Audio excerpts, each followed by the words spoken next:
প্রকাশ্য রাস্তায় তৃণমূল নেতার রক্তাক্ত দেহ উদ্ধার। গভীর রাতে তৃণমূল নেতা শেখ খান্নান গাজীর রক্তাক্ত দেহ উদ্ধার হয় প্রকাশ্য রাস্তায়।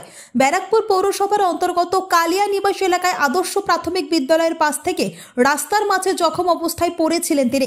খবর পেয়ে পরিবারের লোক ছুটে গেলে সেখান থেকে উদ্ধার করে ব্যারাকপুর বিএন বোস হাসপাতালে নিয়ে গেলে চিকিৎসকেরা মৃত বলে ঘোষণা করে তাকে। ঘটনাকে কেন্দ্র করে চাঞ্চল্য ছড়িয়েছে এলাকা জুড়ে। ইতিমধ্যে মৃতদেহটি ময়নাতদন্তের জন্য নিয়ে যাওয়া হয়েছে।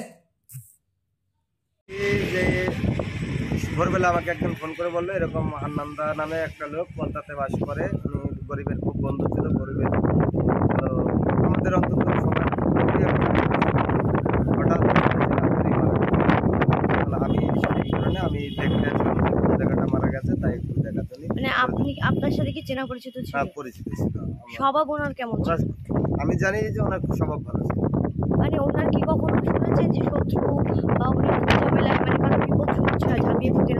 বিবাদ শুনলে উনি এগিয়ে যেতেন, মানে যদি কেউ ওনাকে ডাকতো, দাদা আমি এই প্রবলেমে পড়েছি, তাহলে উনি ওই লোকটা সেখানে যেত, প্রবলেমটা সলভ করতো। উনি কি কোনো পার্টির সাথে যুক্ত ছিল? মানে কোনো এর সাথে তো সব লোক যুক্ত থাকবে। দল করতো? হ্যাঁ, দল তো অবশ্যই। না, মানে সক্রিয়ভাবে কি কোনো রাজনৈতিক দলে ওনাকে দেখা যেত? যে মিছিল আমি মিছিল মিটিংয়ে উনি যেত, এটা আমি দেখেছি। কোন দলের? এটা কোন দলের হতে, এটা আমার মনে হয় তৃণমূলই করতো। আর এমনি ওনার কি মানে কখনো কি দেখছিলেন যে উনি একটু মানসিকভাবে মানে ভুগছিলেন বা কিছু শেয়ার করছে যে ভয়ের মধ্যে রয়েছে? এরকম কিছু আমি, যেহেতু উনি অন্য জায়গায় থাকে, আমি অনেক দূরে থাকি। না, মানে ওনার মধ্যে কিছু মানে পরিবর্তন কিছু লক্ষ্য করছিলেন? পরিবর্তন ছিল, আগে যেরকম নাম ডাকছিল তার থেকে অনেকটা নাম কমে গেছিল, অনেকটা ভালো ছিল। এখন বর্তমান টাইমে উনি খুব ভালো ছিল।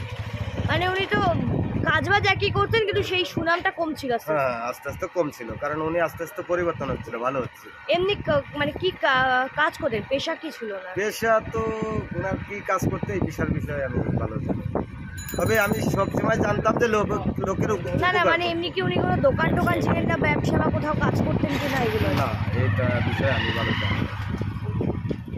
ওনার নাম কি ছিল? ওনার নাম আছে শেখ খান্নান।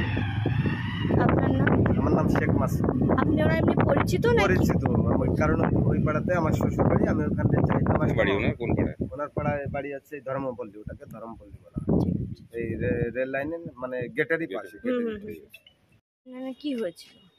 রাত্রে যখন 1টা বাজে, 1টার সময় বাড়িতে যাচ্ছিল, যাতে গিয়ে পলির ওখানে ওকে আটকে দিয়ে কেউ বলছে গাড়ি এসে ধাক্কা মেরেছে, কেউ বলছে মার্ডার করেছে। এখনো সঠিক খবর তো আমরা জানতে পারিনি, এখন পোস্টমর্টমের পরে জানবো যে কি হয়েছে না হয়েছে।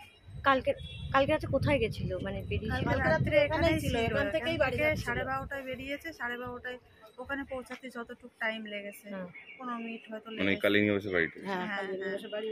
যখন বেরিয়েছিল তখন কি মানে কিছু বলছিল যে বারবার ফোন আসছে বা কেউ ডাকছে? না, তখন কিছুই ছিল না। তখন যেমন রোজই যায় বাড়িতে, তখন যাচ্ছিল। তারপরে আমরা খবর পাই, তারপরে হসপিটালে গিয়ে দেখি ওই অবস্থা। কিন্তু আমাদের তো সন্দেহ যে মার্ডার করেছে, অ্যাক্সিডেন্টের কোনো চিহ্ন নেই। না, কোথায় গায়ে কোনো আঘাত ভাবে ধরে ছিঁড়ে দিয়েছে? গায়ে আঘাত, বাড়ি মেরেছে মাথায় বাড়ি মারলে মাথাটা ফেটে গেছে, পিছনে বাড়ি মেরেছে, পিছনটাও ফেটে গেছে। আর বুকে পা দিয়ে দাঁড়িয়েছে, বুকে জুতোর ছাপ আছে, হাতে মুখে দাঁতের কামড় আছে।